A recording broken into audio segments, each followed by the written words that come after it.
I found someone worth my time. My name is Miles Hartley. I'm a 44-year-old commercial architect in Savannah, Georgia, sitting in my home office staring at an email from my wife of 12 years. Kendra was supposedly at a yoga retreat in Arizona. The timestamp showed 11:22 p.m. Her time. I've moved your inheritance into my personal account. It's better this way. Attached was a photo blurry. Her and some guy with a beard on a balcony. Sunset behind them. Glasses of wine. Her smile different than any she'd given me in years. I closed my laptop and walked to the kitchen. Poured a glass of water. Stared out at the backyard we'd redesigned together 3 summers ago. The stone path I'd laid while she planted hydrangeas along the edges. All that work for a home she apparently had no intention of coming back to. That money, $587,000 from my Aunt Elaine, wasn't just cash. It represented the woman who'd taken me in after my parents died when I was 14, who'd worked double shifts at the hospital to put me through college, who'd left everything to me with one simple note: build something that lasts. I looked at my phone. No missed calls. No text asking if I'd seen the email. Just silence, like she'd already moved on to her new life. The signs had been there for months. Kendra's yoga retreats had become more frequent. 2 days became week-long excursions. Her phone stayed face down on tables. Passwords changed. Conversations shortened. 3 months ago, she'd asked odd questions about the inheritance, where exactly the money was, which accounts, whether we should diversify where it was held. I'd nodded, said I'd think about it. I reopened the laptop, read the email again, noticed she hadn't even bothered with a greeting or my name, just the declaration and the theft. I typed 6 words in response. Thanks for letting me know. Then I closed the laptop, finished my water, and went to bed. Tomorrow would be a long day. But sitting alone in that king-size bed, I realized something that should have bothered me but didn't. I slept better, knowing she wasn't coming home. What Kendra didn't know was that I'd sensed something wrong months ago. The inheritance had never been where she thought it was, and her attempt to take it had just given me everything I needed. I met Kendra 15 years ago at an industry conference in Charlotte. She was launching her wellness brand, looking for architects to design her first brick-and-mortar space. I was 5 years into my career, hungry for projects that weren't just office buildings and parking structures. We married within 3 years. Built a life in Savannah, where my firm had its headquarters. Bought the Craftsman on Victory Drive with the wraparound porch she'd always wanted. No kids, her choice. The business is my baby, she'd say. I understood. My buildings were mine. For 8 years, things worked. I designed. She built her brand of organic products and wellness retreats. We traveled. We hosted dinner parties. We looked good on paper and in person. Then my Aunt Elaine got sick. Cancer, fast and merciless. I took a 6-month partial leave to care for her in Atlanta. Kendra visited twice.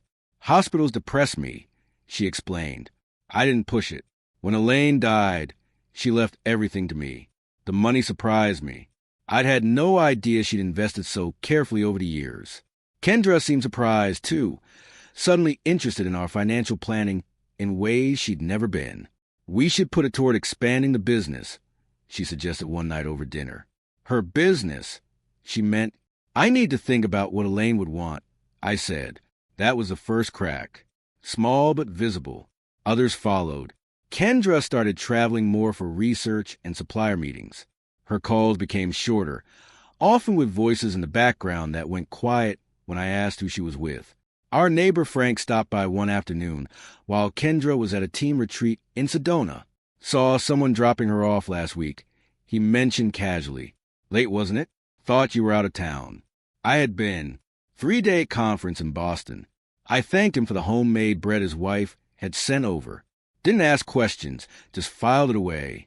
Then came the password changes. Banking apps locked when they'd never been before.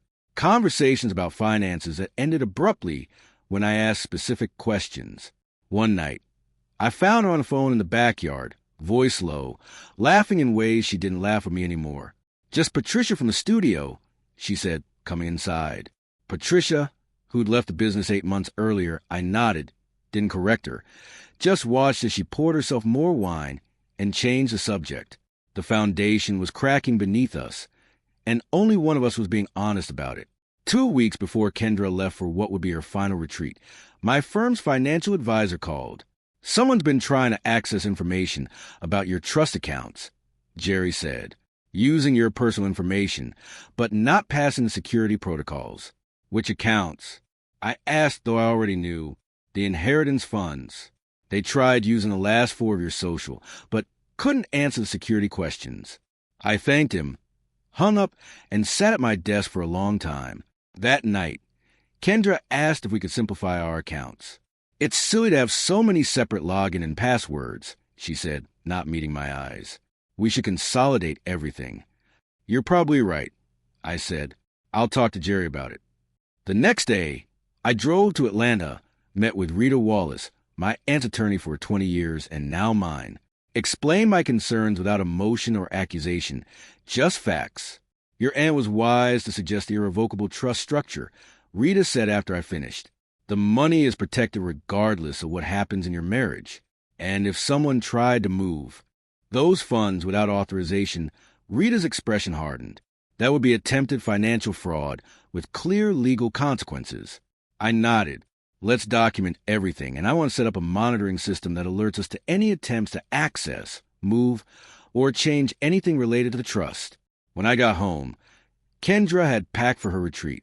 She kissed me briefly before leaving, already distant. "I might extend this one," she said at the door. Really dive deep into the practice. I helped load her bags into her car, watched her drive away. Went back inside and opened my laptop. I didn't snoop through her emails or texts, didn't call her friends or check her location. I simply opened our shared cloud storage where we kept household documents in a folder labeled Home Renovation Ideas, a project we discussed starting this year. I found what I was looking for: documents she'd forgotten to move or delete, screenshots of my accounts, copies of statements, notes about transfer protocols, a photo of a whiteboard with figures, my inheritance amount minus 20% with a note transfer fee explanation. She'd been planning this for months. I closed the folder, walked through our house with its carefully chosen furniture and artwork that told the story of who we pretended to be, and felt a strange calm settle over me. The betrayal wasn't shocking. What surprised me was my own response. Not rage or grief, but clarity. For the first time in years, I saw our marriage for what it had become. A transaction she was now terminating because something more profitable had come along. I slept in the guest room that night, started making calls the next morning. By the time her email arrived 5 days later, I had already set everything in motion. After receiving Kendra's email, I waited exactly 24 hours before making my first move. No emotional response, no desperate calls or texts, just methodical steps. First, I contacted Jerry and Rita, forwarding them Kendra's email with a simple note. Documentation requested. Both confirmed receipt. Neither needed further explanation. Then I called Thomas Webb, a divorce attorney Rita had recommended months earlier during one of our hypothetical conversations. His secretary scheduled a meeting for that afternoon. By noon, Kendra had texted, "Did you get my email?" I responded, "Yes, that's all you have to say." She wrote back minutes later. I didn't answer. Instead, I drove to Thomas's office downtown where Rita joined us by video call. "The attempted transfer creates a paper trail," Thomas explained, reviewing the documents Rita had sent over. "There are multiple elements that work in your favor. The funds were inherited, never commingled with marital assets properly maintained in a trust structure, and she is now openly admitted to attempting unauthorized access. What's next?" I asked. "File for divorce immediately, citing financial misconduct. Georgia is a no-fault state when fraud is involved." I signed the paperwork before leaving his office. At 30 p.m., my phone rang. Kendra's name on the screen. "You're being childish," she said when I answered. No greeting. "No, how are you? This doesn't have to be difficult." "I agree," I said. "Then let's be adults about this. The money is already moved. Fighting it will just drain more through legal fees. Where are you staying?" I asked, changing the subject. She paused, thrown off balance. "What does that matter? Just curious where home is now." Miles, focus. "We need to discuss the financial arrangements." I'm having my lawyer draw up settlement papers. It's better for both of us to keep this clean. Who's your lawyer? I asked. David Lawrence. He's already reviewing everything. I wrote down the name. That's helpful. Thank you, Miles. Are you even listening?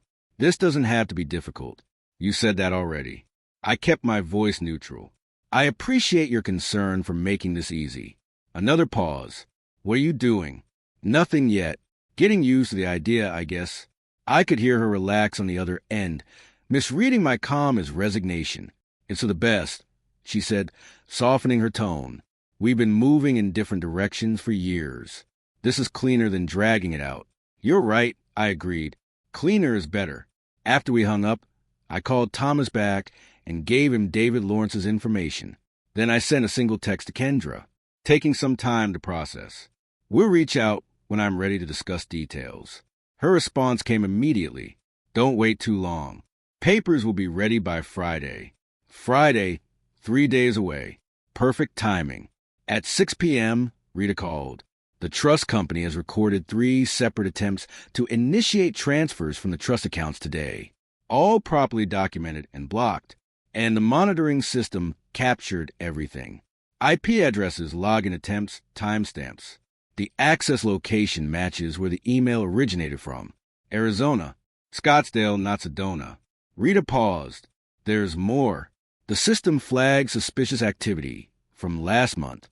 Someone explored account details and transfer protocols while logged in through your home network. We have timestamps and device identifiers.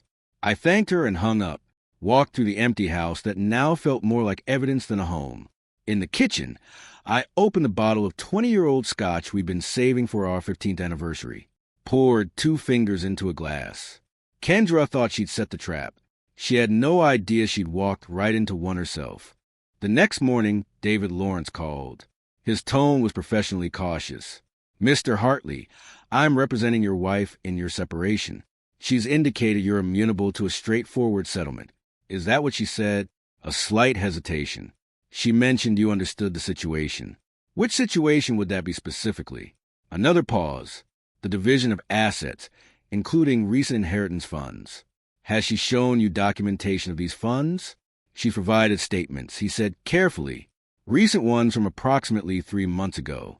I made a note, and transfer confirmations. She's indicated those are forthcoming from the bank. I see. I kept my voice neutral. Has she also mentioned the structure of the inheritance? The irrevocable trust established by my late aunt. The legal impossibility of what she's claiming to have done. Silence, Mr. Lawrence. I suggest you verify the information you've been given before proceeding. My attorney will send relevant documentation to your office today. After hanging up, I drove to Brightstone Bank, where Kendra and I had kept our personal accounts for years. The manager, Harold, had handled our mortgage refinancing 2 years earlier. I need to review recent activity on all joint accounts, I explained after he welcomed me into his office. Harold pulled up our information. His expression shifted as he scrolled through the screens. There have been significant withdrawals, he said, over the past 3 months. How significant? He turned the monitor toward me. Regular transfers from our joint account to one I didn't recognize. Small at first, $2,000, $3,500, then escalating. The most recent, $47,000 2 weeks ago. This receiving account. I asked, pointing to the number, is it with Brightstone? Harold checked. No, it's external. Northern Lakes Credit Union. I'd never heard of it. Can you print the transaction history for the past 6 months? While waiting for the printouts, I received a text from Thomas. Lawrence requesting urgent meeting. Tone significantly changed. By the time I returned to Thomas's office, the picture was becoming clearer.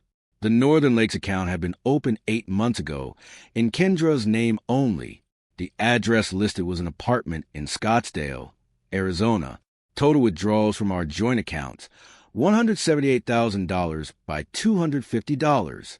She's been building a new life for a while, Thomas observed, while still having access to mine. I added, we were reviewing the bank records when Thomas's assistant announced David Lawrence was on the line. I received the trust documentation, Lawrence said, his voice tight. My client may have misrepresented certain aspects of the financial situation, including her ability to access or transfer those funds, Thomas asked. That appears to be the case, Lawrence admitted. Given this new information, I believe it would be beneficial for all parties to discuss a revised approach. My client has already filed for divorce, citing financial misconduct, Thomas replied. The documentation speaks for itself. After the call ended, Thomas looked at me. He'll drop her as a client by end of day. No legitimate attorney wants to be associated with this. What about the money she actually did take from the joint accounts? We'll include it in the filing. Document everything. Let her explain to a judge why she established a hidden residence and systematically drained marital assets. I nodded, feeling strangely hollow. The betrayal went deeper than I'd imagined. This wasn't impulsive. It was calculated. Planned over months while she slept beside me, ate across from me, made plans with me. There's one more thing, I said. I need to know who he is. Not for confrontation. Not even for the divorce proceedings. I just needed to understand the full scope of what I'd missed while building what I thought was a life together. Thomas nodded. I'll have someone look into it. That evening, my doorbell rang. I opened it to find a courier holding an envelope. Delivery from Miles Hartley, he said. Inside was a letter from David Lawrence, formally withdrawing as Kendra's legal representation, with copies sent to both Kendra and the court. Attached was a note from Thomas. First domino. My phone lit up minutes later. Kendra calling. I let it go to voicemail. She called 3 more times before sending a text. What the hell did you do? I didn't respond. While eating a sandwich at the kitchen counter, I received an email from Rita with a subject line that simply read, Update. The trust company had completed their investigation into the access attempts. They documented multiple unauthorized attempts over 3 months, all captured in detailed logs with IP addresses and timestamps. The report was attached along with confirmation. They referred the matter to their legal department for potential criminal investigation. No action required from you at this time, Rita wrote. But be aware this path is now open. I forwarded everything to Thomas. Just after 9 p.m., another text from Kendra. We need to talk now, I replied. Through your new attorney, when you have one. You completely overreacted. I was angry when I sent that email. I didn't actually move anything. That's not what the access logs show. A long pause before her next message. What access logs? Instead of answering, I sent one question. Who is he? 20 minutes passed. Finally, this isn't about him. Name? Another long pause. Jason, but he's not. Important. Last name Berkeley. He's just a friend who's helping me through this. You're focusing on the wrong thing. I didn't respond further. Instead, I searched the name, found a Jason Berkeley, who taught at a yoga studio in Scottsdale, former investment broker, according to his LinkedIn profile. Left the financial sector 3 years ago to pursue more meaningful connections. The next morning, I met with Frank, our neighbor, the guy you saw dropping Kendra off. I began, Would you recognize him again? Frank nodded slowly. Tall guy, beard, drives a gray Tesla. I showed him the photo from Kendra's email. This him? He squinted at the image. Yeah, that's the guy. He was here maybe 5, 6 times while you were traveling. I thanked him, asked if he'd be willing to provide a statement. He agreed without hesitation. At 11 a.m., Thomas called. We've got a complication. Kendra's hired Philip Barnes. Barnes had a reputation for aggressive divorce litigation. Expensive but effective. He's requested an emergency hearing to contest the financial misconduct claim. Thomas continued, says his client has evidence all financial decisions were discussed and agreed upon. When's the hearing? Monday morning. 3 days away. I thought about the apartment in Scottsdale, the Northern Lakes account, the man named Jason who'd been in my house while I was away. Let's give Barnes something to think about, I said. That afternoon, Thomas delivered a package to Barnes's office containing copies of everything. The trust access logs, the bank records showing systematic withdrawals, the apartment lease in Scottsdale, Frank's notarized statement about Jason's visits, and screenshots from Kendra's home renovation ideas folder showing her notes on how to access my accounts. By 5 p.m., Thomas received a call from Barnes requesting an urgent meeting to discuss settlement options. He's seen enough, Thomas told me afterward. Offered a clean split. She keeps what she already took, makes no further claims. You keep everything else, including the house and full inheritance. Counter, I said. She returns half of what she took from joint accounts and signs a non-disclosure agreement. I don't pursue the fraud angle. Thomas raised an eyebrow. You could get more. I don't want more. I want done.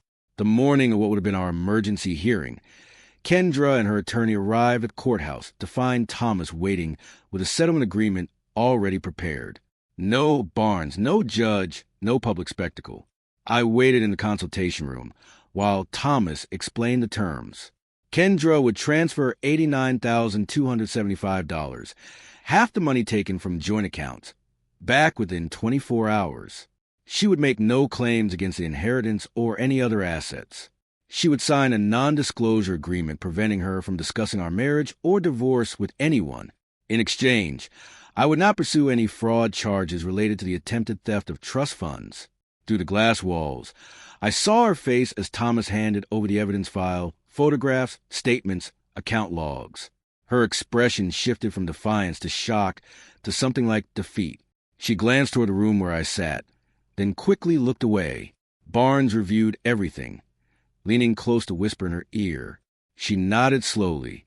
10 minutes later, they entered the room. My client accepts the terms, Barnes stated formally.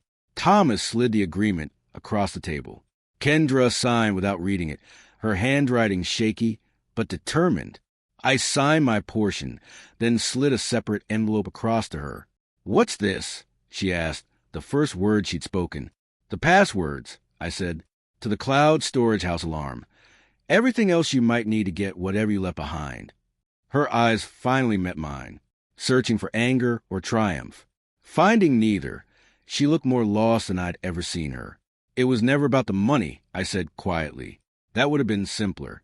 Barnes touched her elbow, guiding her to stand. She clutched the envelope as they left, never looking back. 6 months later, I sold the house on Victory Drive. Too many empty rooms, too many memories to paint over.